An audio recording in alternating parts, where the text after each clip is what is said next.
Nesse momento sem igual, cresce na fé e no saber. Vem com a família pra IBD. Vem com a família pra EBD. Vem pra EBD. Olá, meus irmãos. Voltamos para estudarmos a lição de número 7 desta série Multiplicando Discípulos. A graça de ser abençoado. É a 7ª lição. O texto bíblico básico para essa lição é 2 Coríntios 8, de 1 a 15. É longo, mas dá uma sustentação muito boa para esta lição da graça de ser abençoado. Não, diz Paulo aqui na sua narrativa, não tenho necessidade de escrever-lhes a respeito dessa assistência aos santos. Reconheço a sua disposição em ajudar e já mostrei aos macedônios o orgulho que tenho de vocês, dizendo-lhes que, desde o ano passado, vocês da Alcaia estavam prontos a contribuir e a dedicação de vocês motivou a muitos. E ele segue falando tudo sobre este tema da graça de ser abençoado. O texto, como eu disse, é grande e não podemos deixar de destacar o tamanho da sua importância para a Igreja do Senhor em todo o tempo e principalmente hoje, como nós estamos vivendo. O apóstolo Paulo, o escritor do texto, escreve à igreja da Macedônia sobre a importância de contribuir com liberalidade para o reino de Deus. Ele esclarece que somos totalmente do Senhor. Não devemos ter receio de entregar os nossos bens como demonstração da graça abençoadora de Deus em nossas vidas. Ele, Paulo, afirma no versículo 2 que essa igreja, mesmo vivendo em momentos adversos, nunca deixou de ser fiel, mesmo em extrema pobreza. Deles transbordaram em rica generosidade. Muita gente na igreja não oferta para o trabalho da igreja, para desenvolver o trabalho da igreja, seja ele social, seja ele missionário, qualquer ação para ajudar a quem precisa, porque diz, mas eu não tenho tanta riqueza, não tenho isso, não tenho aquilo. Meus irmãos, Deus não precisa da nossa oferta. Ao participarmos ofertando, nós estamos simplesmente obedecendo a Ele. Ele nos dá tudo. Nós queremos o que não necessitamos e por isso emperramos o trabalho da igreja no avançar na pregação do Evangelho. A contribuição não é de dinheiro só. Dinheiro é bom porque vai cobrir despesa. Mas despesa se tiver alguém que vai contribuir com a sua própria vida, com o seu interesse, com a sua maneira de ir falar aos necessitados, aos não alcançados. Não precisa você estar preocupado com a falta de dinheiro que você tem, porque você ganha pouco. Não.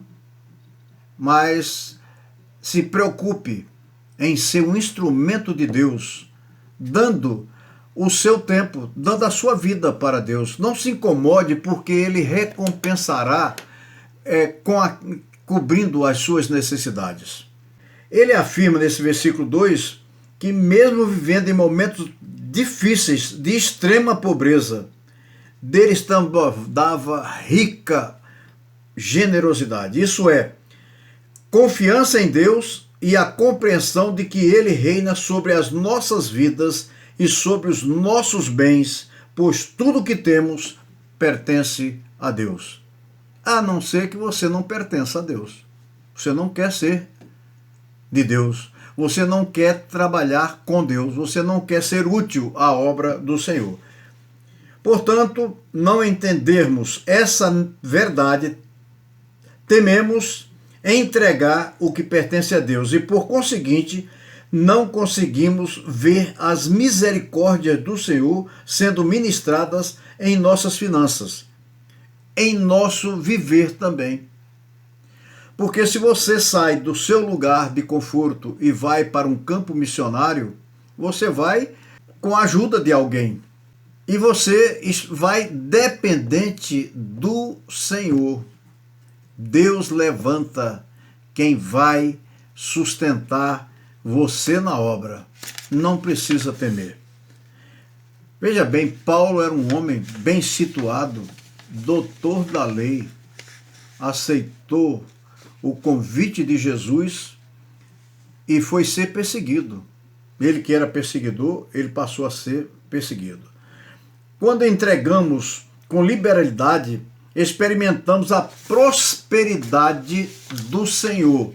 Não é essa prosperidade de você ter mais um carro, mais uma casa, mais isso, mais aquilo, porque se você tiver 10 casas, basta uma para você viver. Lógico, se você puder, você trabalhar e você tiver condição, que faça, que tenha. Deus não impede isso não, e Ele não acha ruim isso não. Só que você não pode dar mais valor a isso do que a obra do Senhor.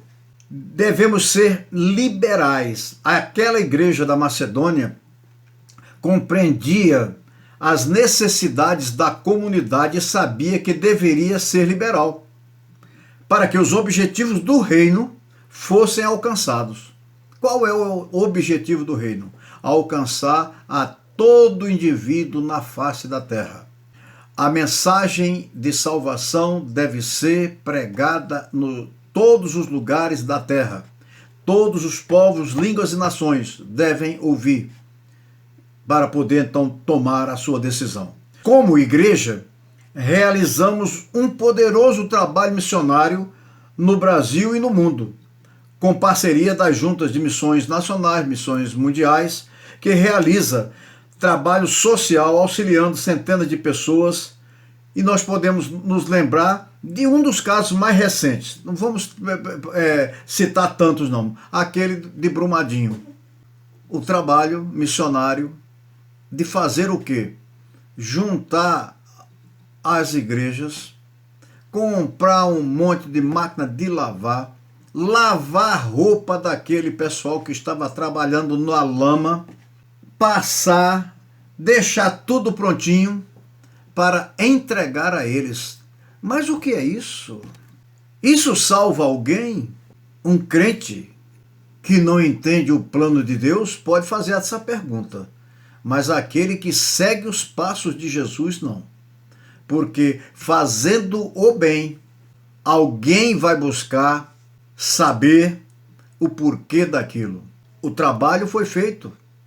E ainda continua sendo feito em diversos outros lugares onde existem algumas catástrofes. Quanto mais a igreja local contribui para o desenvolvimento da obra para a qual foi criada, mais ela cresce na fé, no conhecimento e mais ainda no desapego das coisas deste mundo. Contribuir com generosidade é um exercício da fé. É preciso ter verdadeira coragem de confiar na provisão de Deus. Ele é soberano. O ato de contribuir com os dízimos e as ofertas é tão espiritual quanto o momento de oração, adoração e proclamação da palavra. Faz tudo parte de um todo. O primeiro ponto, nosso comentarista, ele botou como título Uma Vida Generosa, versos 1 e 2. Não tenho necessidade de escrever a respeito dessa assistência aos santos. Reconheço a sua disposição em ajudar. E já mostrei aos macedônios o orgulho que tenho de vocês, dizendo-lhes que desde o ano passado vocês da Acaia estavam prontos a contribuir e a dedicação de vocês motivou a muitos. Não pense que você vai impressionar alguém apenas porque canta, porque você prega, mas é que se você está disposto a ajudar. 2 Coríntios 9, 1 e 2. Paulo destaca a generosidade dessa igreja, que mesmo enfrentando tribulação extrema de pobreza, não perdeu a liberalidade. Isso aconteceu na vida daquela igreja, porque eles entendiam que a entrega dos dízimos e ofertas era conteúdo bíblico, era ensino da palavra. Hoje, nós vemos igreja gastando muito dinheiro com construção de templo, arrumação para ficar mais bonito, melhorar a cor da parede da igreja, fazer alguma coisa para ficar mais bonita, para atrair o povo. Meus irmãos, isso não é ser igreja. Que se faça isso, que se tenha templos bonitos, bons, bem asseados, bem acomodados, com acomodações boas para os nossos visitantes, mas o que é real é a proclamação da palavra, é a palavra de salvação que tem que ser anunciada. E para ser anunciada, devemos ser generosos em contribuir. Porque às vezes a gente não pode ir, mas alguém que está disposto a ir precisa do amparo, e nós temos que dar este amparo. A Bíblia deve ser pregada com autoridade, e as suas verdades não podem ser remediadas. São verdades. Ao ofertarmos, participamos de um privilégio, de uma graça especial de Deus. Entendamos que tudo que podemos desfrutar aqui na terra é consequência de uma intervenção divina. Por isso, entregamos o melhor para o Senhor em sinal de profunda gratidão por Ele ter nos escolhido como seu povo. Lembremos o que aconteceu com os irmãos Caim e Abel. Foi um problema de oferta, diferença de oferta. Um fez oferta para mostrar coisa bonita, o outro não. O outro foi uma oferta de sacrifício. Malaquias 3:10 nos adverte que os dízimos e ofertas são privilégios de obedecer e agradar a Deus. Quando diz ali, tragam o dízimo todos ao depósito do templo, para que haja mantimento em minha casa. Ponham-me à prova, diz o Senhor dos Exércitos, e veja se eu não vou abrir as comportas do céu e derramar sobre vocês bênçãos tantas que nem terão onde guardá-las. Deus fará tudo de melhor para conosco. Mas tem muita gente que vai para a igreja para orar, fazer alguma coisa, louvar e gritar e tudo mais, para que Deus abra as comportas do céu para lhe dar prosperidade material. E, aliás, até vai, faz, contribui tudo e depois leva o recibo e entrega lá para o sacerdote e diz, agora Deus tem que fazer o que eu quero. Como Deus tem que fazer o que eu quero? Quem é soberano? Eu ou Deus? Muitos querem trocar o gracioso momento de ofertar por alguns eventos como bazar, leilões, rifas, livro de ouro ou outras coisas parecidas. Não entenda mal. Não se trata de ser contra tudo isso aí, mas isso não é generosidade. Devemos entender que não podemos sustentar a obra de Deus com esses expedientes. Jesus nos deu a sua própria vida, morreu em nosso lugar, nos dá o privilégio de sermos parceiros na sua obra e a nossa participação vai ser ínfima, mesmo participando. Diferente de participação com bens, mas não só isso, com fé no dono da obra. Você ia apenas para se apresentar num determinado momento de uma campanha evangelística e depois nada mais. Não, você tem que estar disposto a cumprir a obra levando a mensagem de salvação. O segundo ponto, a alegria de ofertar. O verso 31, Paulo diz que aquela igreja tinha profunda alegria em ofertar. Eles davam acima de suas posses e com isso manifestavam abundância de alegria. Eles tinham tanto prazer em entregar as suas ofertas que o texto diz que eles davam acima das suas posses. Como pode ser isso? Dar acima das posses você não tem? Se você não tem posse, como ofertar posse? É que eles ofertavam o que era, ou seja, que estavam disponível como ato de fé. Era o que eles tinham, eles entregavam. E Deus supria, como supre até hoje. Ofertar é uma forma de abençoar e de ser abençoado.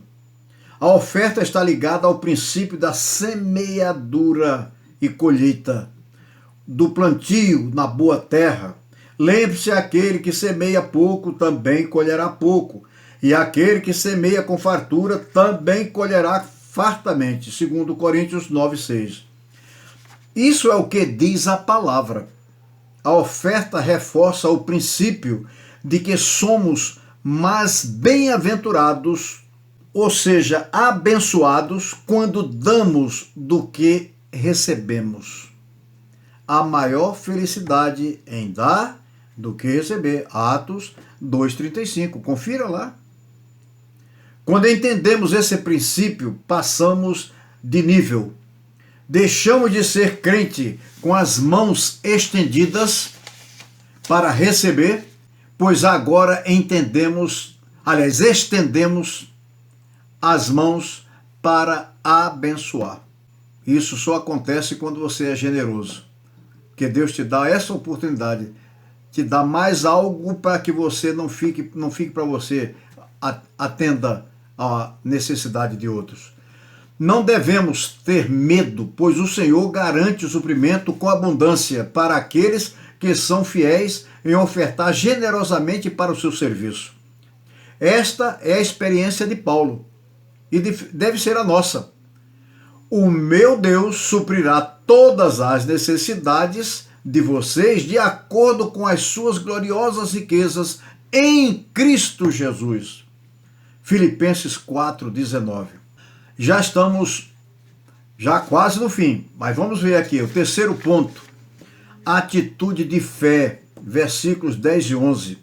Segundo o relato do texto básico, entendemos que a igreja de Macedônia não era fiel por tristeza, por necessidade ou por desejo de prosperar, mas sim por uma atitude de fé. E fé aqui está com letra em negrito, para não esquecer. Eles tinham plena convicção que entregar as ofertas a Deus é uma atitude de obediência e de fé. Por isso que eles contribuíam com muita alegria, sabedores que as demais coisas seriam acrescentadas como consequência dessa obediência a Deus. Este é o motivo pelo qual Paulo alerta a igreja a contribuir com o coração aberto, com liberalidade, muita alegria e fé. Cada um contribua segundo tiver proposto no seu coração. Não com tristeza ou por necessidade, porque Deus ama a quem dá com alegria, segundo Coríntios 9:7.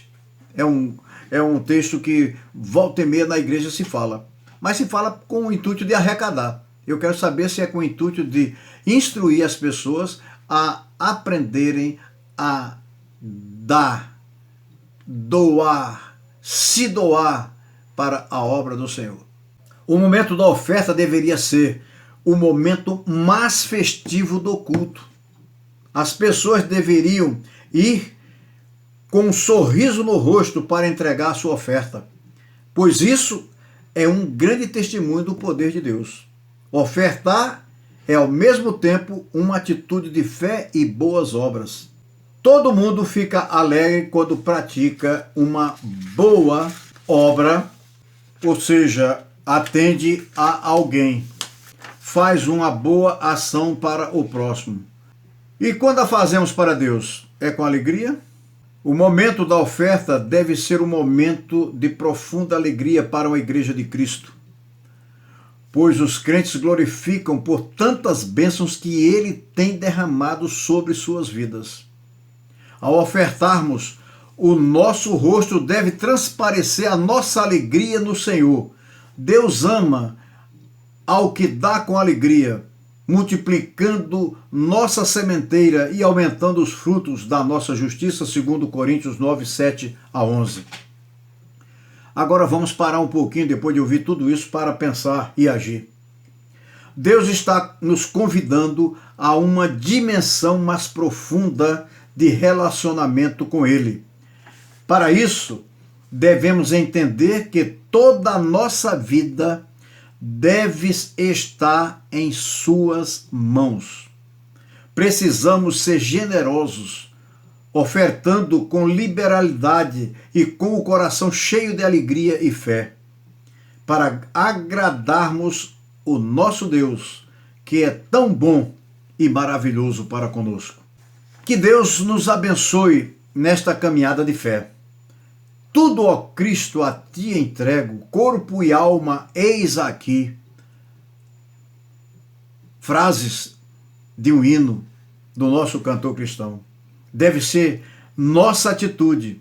A igreja cresce quando é generosa. Sem generosidade não podemos participar da obra do Senhor para alcançarmos os perdidos em salvação. Não se trata de ofertar só em dinheiro, como eu disse agora há pouco, mas em tudo, no seu tempo, nas suas posses, no seu amor. Você ama as almas perdidas? Aliás, eu pergunto, você ama a si mesmo? Para provar que você ama a Deus, você também tem que amar ao seu próximo. Faz parte de um mandamento. Que Deus nos abençoe e nos faça compreender tudo quanto ouvimos nesta lição, para que a igreja cumpra o seu ministério, a sua missão de alcançar os perdidos. Amém.